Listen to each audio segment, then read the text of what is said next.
Okay. And so, sorry about that. I don't know what happened. Project number 2, to analyze areas of need in reading. And so, conduct the grade level meetings. Use Tangle software to determine student hot spots and areas of concern. To provide teachers with reading strategies for improvement, which is the leap forward, and to implement and monitor intervention strategies. And so this is just to finalize. I know that right now we're going to have some time to go through my activity log. And so this is to finalize any observations and projects. So they tie into one another. I don't know if that's okay. The observations and the projects are pretty much one in one. To complete and submit all planning documents and other required documents pending. Review observation logs gathered up to this point and potential observation opportunities, comments, and reflections. So I think at this time what I'm going to do is just go through the activity log with you, if you're okay with that. Mm-hmm. And then we can go from there. Let's see.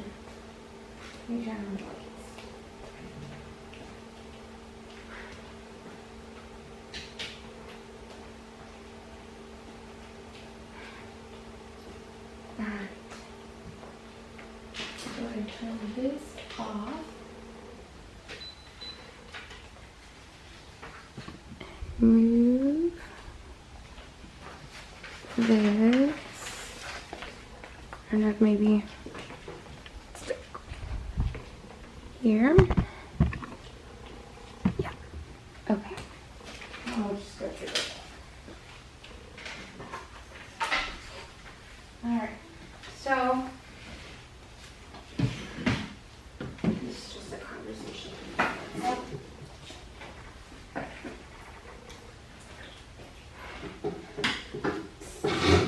And if at any time when I'm going through the activity log, if you have any questions about what I have so far, let me know, and I have evidence for each one of the activities. So, oh my gosh. This is in January. These are the dates, the start time, end time, the hours completed, and then the principal standards. These are all assignments that I completed before my internship. Mm-hmm. And so conducted a T-test instructional feedback walkthrough, which was 30 minutes. Created a T-test detailed report for a walkthrough, including all domains and competencies, new checklist and rubric. We had to come up with a checklist and rubric. And conducted a T-test formal observation, again 45 minutes, and that was during my old conference time last year. Conducted a T-test post-conference, and information gathered during T-test formal observation was recorded on the T-test. Created a report. All domain and competencies were analyzed and recorded. And so let me know if you have any questions about this month. I do have documentation for each one of them. And then that would give me a total of 8 hours and 15 minutes for January. And so those would count as administrative tasks. This is in February. This is I don't know if you recall the time that I interviewed you and we kind of talked about the functions and codes, and I think there was various times that I went in there. Mm-hmm. And so the interview included a detailed description of function codes and programs, which I used to analyze the campus improvement plan and the budget. Another project that I had was a field project. The campus budget evaluation, based on campus improvement plan. The evaluation needed analyzing for weaknesses and relocating of funds. And so I think when I was looking at this budget, I remember, or not the budget, it was campus improvement plan, but it had the budget in there. And I was looking at how the money was spent, and so how it was allocated from one to the other. And I think a lot of it was for tutoring. I think there was like over $15,000 in tutoring. And I know that there was money for attendance incentives, there was money for technology, and various other projects. The next one is a continuation of field project, which was this one, of course, and a campus budget evaluation based on the campus improvement plan. The evaluation, again, included analyzing areas of weakness and reallocating funds. This is a continuation of the field project. The only difference here is that it was a PowerPoint. And so I think you're on this PowerPoint, so let me just show you really quick. Building a school budget. And so that's one. And it was also by demographics, and I had to go through, I think it was a TAPR report. There you are. And then we have the integrated budget model, of course. And I thought this was really interesting because as I did it, I remember thinking that this is something that we had previously done. Like when we've met, when like our needs assessment, what is that we need, and when we create our mission and our vision and things like that. And so again, this is just the PowerPoint that I created in the past, but it goes based on what we did what I did for the month of February. And this is where I reallocated the funds. I think it was state, Title I, and I'm sure that I still need a lot of clarification for all of that. But that's just my understanding of it. That was tutoring?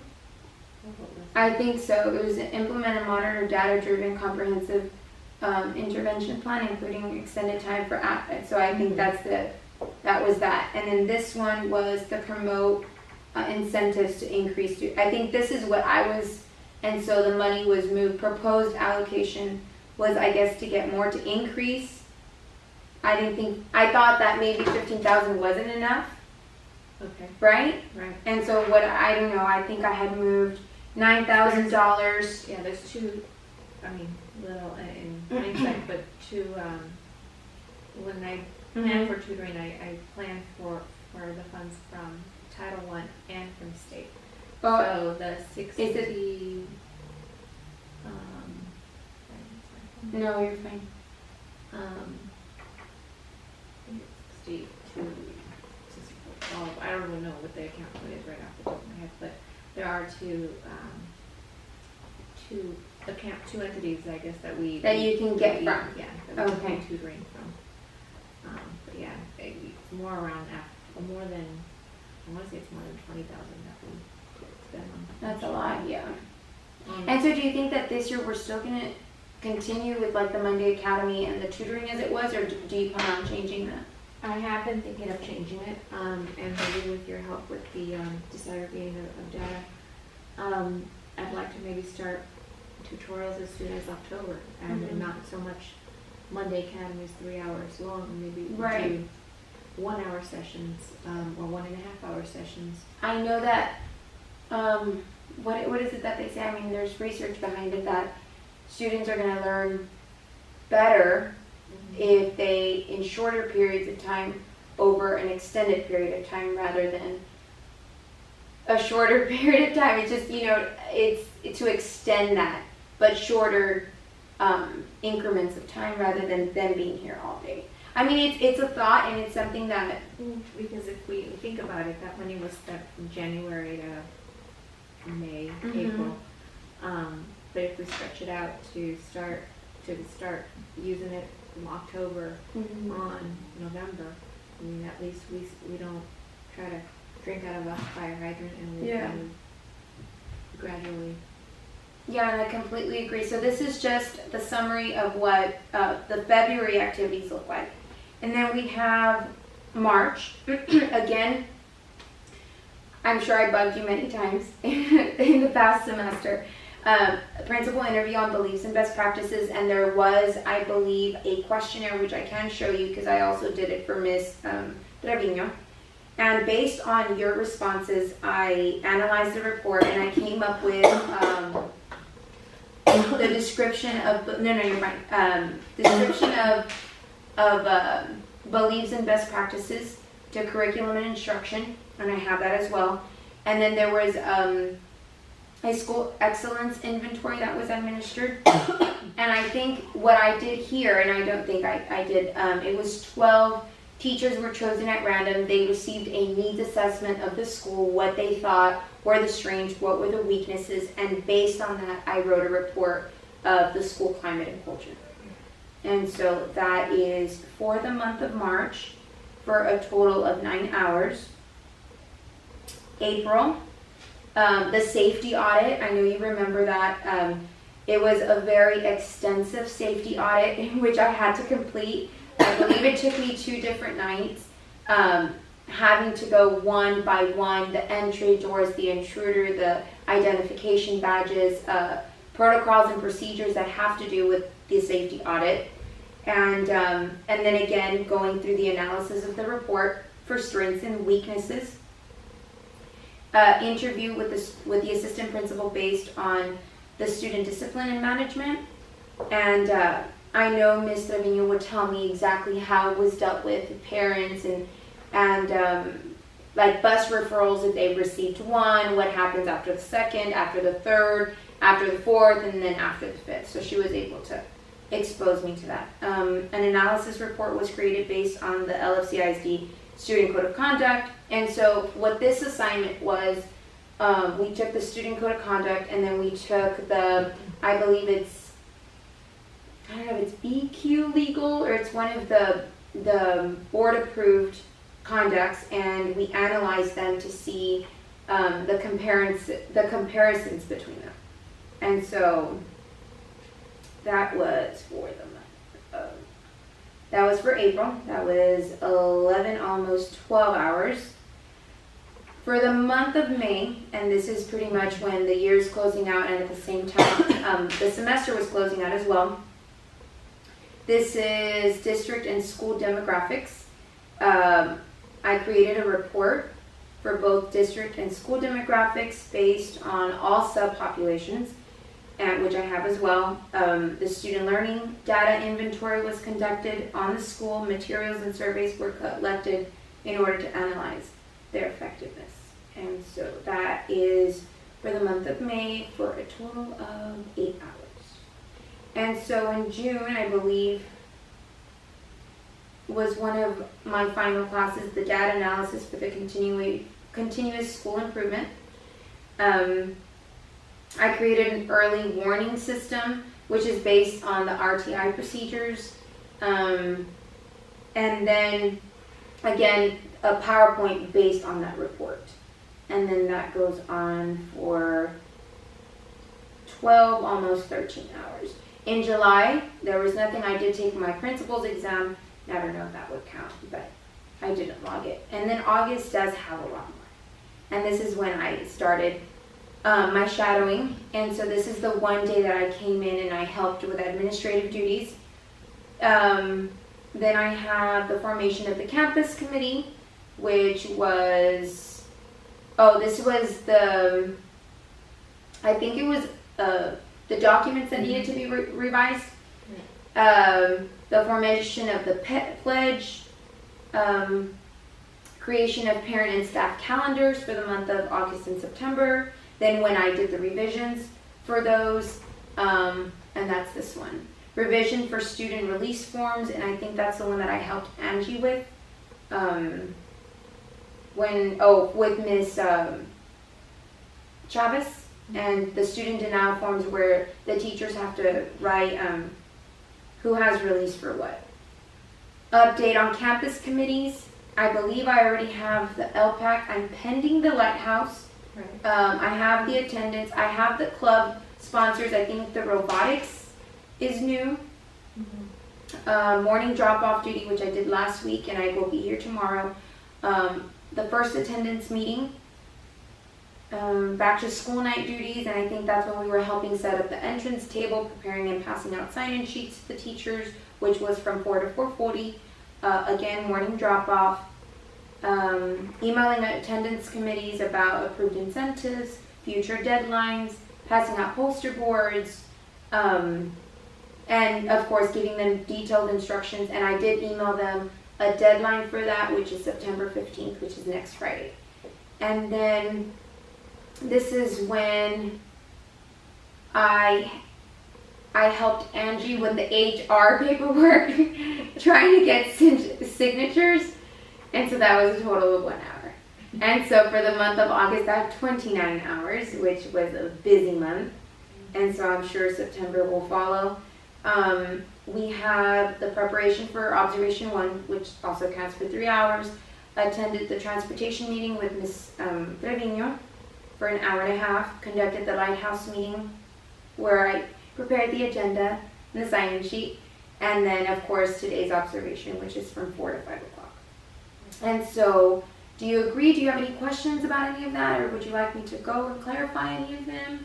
No, I think everything, you have been very transparent in all that you're doing and very open to absorbing as much as you can. So I really think you're on the way. Yay! And the realization of, you having that next door open for you is starting to sink in. I hope so. I really hope so. But in planning in the months ahead, this is a 7-week module. I know that it's pretty much impossible to finish 160 hours in those 7 weeks. Of course, I have the assignments starting from January. However, I'm sure I'm still going to be pending some. Do you have any ideas of what else I can help you with, or meetings that are coming up that you might want to tell me, okay, this is the day that you can go to this, or this is something else you can work on? I think we need to work with the campus improvement plan. That's going to take some uninterrupted time, however. Okay. So us working together to find out when that might be best, whether it be one afternoon, one Saturday morning, or whatever, work with your schedule. But really going in and combing through the campus improvement plan, but also preparing it for our campus advisory committee,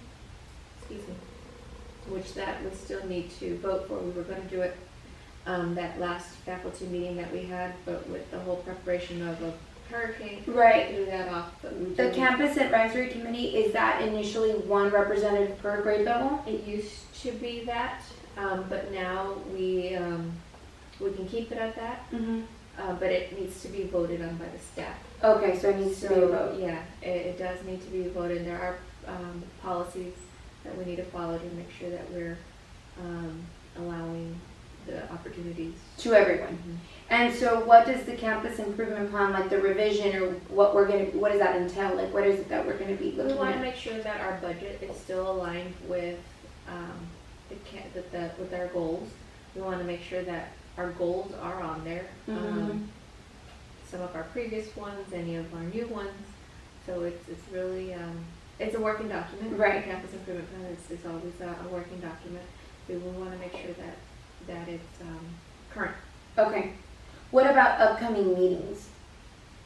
I know I went to the bus barn for the bus conduct.com, but I don't know if maybe there's something else I could go to. Looking at my calendar.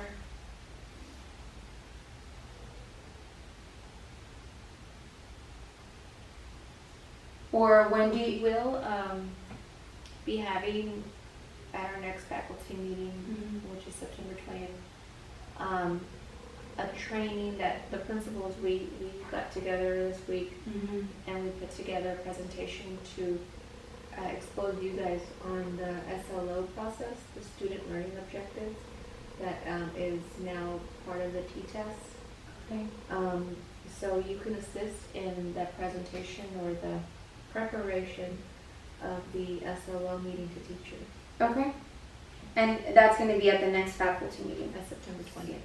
Okay. And we do have a timeline of how we're going to roll it out to teachers. Like I said, all of the principals met, and we kind of want to keep that uniformity across the district. And is there going to be a deadline for the teachers to implement this? Or is this... It's throughout the year. Okay. Is this like a pilot program that is additional to T-test, or is this something that's going to be incorporated with it? And this year is pilot. It's not mandatory, but we do want to give teachers get their feet wet with SLOs, because next year it will be implemented. Okay. So we want to give you guys the experience first before we expect it. Okay, awesome. But it's where we measure the students, their learning objectives, and use that towards y'all's evaluation. Okay. And as far as, I know it's the campus improvement plan, the SLOs, is there anything else coming up? Oh, LPAC. I know that's Ms. Salceda's. Would there be an opportunity for me to go and observe, and I know I've mentioned it at Las Yescas for LPAC? When do you feel that that's the best? Like, should I ask to go in the afternoon from 3 to 4? Or should I ask her when she's available? Ask her when she's doing it. It might be tomorrow. She mentioned something, and I just kind of was like, whoa, wait. Because I said, no, but I'm teaching at that time. I said, but I'm going to reach out to her. But Yeah. I know she's like, well, I have something going on Friday, but I wasn't sure. So with LPAC, we need to make sure we have met as a committee to provide or to consider all of the services within the first 20 days of school. Okay. So that's one of the deadlines for LPAC is the first 20 days. And we need to make sure we meet that deadline. So that's probably, I think the 20th day is on Monday. Oh, that's probably why she's doing it tomorrow. And we had an LPAC meeting today, so that's, okay, makes sense. Yeah. So all the LPAC administrators are in crunch time. Right. Okay, so the campus improvement plan, transportation I've gone to. By budget, would that go hand in hand with the campus improvement plan, or would you be assisting other meetings with that? Budget's usually tackled at the end of the year, around April, March, April, in preparation for the following year. However, that's something that we use every day. Ms. Rocha is the one who spends our money for us, but like she is getting ready to make some purchases, and maybe we can schedule some time to where you can see where, the approval of which accounts, or, just, she's very capable of doing it on her own without getting me involved, but Right. I still like to advise her on where to use it, where to spend it from, Okay. and just kind of keep a monitor on that. Okay, well, I think we're good. Do you have any questions about the planning of the practicum, what the events that are coming up, or as far as like anything that I reviewed? No, I think you're definitely get your feet wet all around. Yeah, I think there's a lot to do. I definitely feel the pressure that there's just a lot to do. But I really appreciate it. Yes, thank you. Yay. Okay, let me go press pause. Thanks.